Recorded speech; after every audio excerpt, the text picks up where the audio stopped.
Sa ngalan ng Ama, ng Anak, at ng Espiritu Santo. Amen. Ang pagpapala ng ating Panginoong Jesucristo, ang pag-ibig ng Diyos Ama, at ang pagkikipagkaisa ng Espiritu Santo, naway sumainyong lahat. At sumain rin. Mga kapatid, tayo ay nagdiriwang ngayon ng kapistahan, misa, para sa kapistahan ng inyong patrong, Jesus Nazareno. Meron tayong paring bisita, si Father Perry. Kaya parang kayo ay nagmisa ng 2 beses.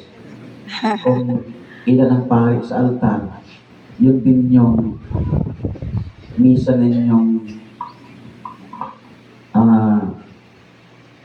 nasasalihan.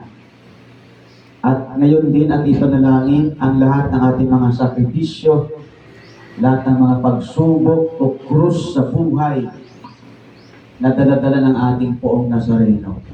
At upang maging marapat tayo sa ating pagdiriwang, ating tingin ng patawad ang ating mga kasalanan.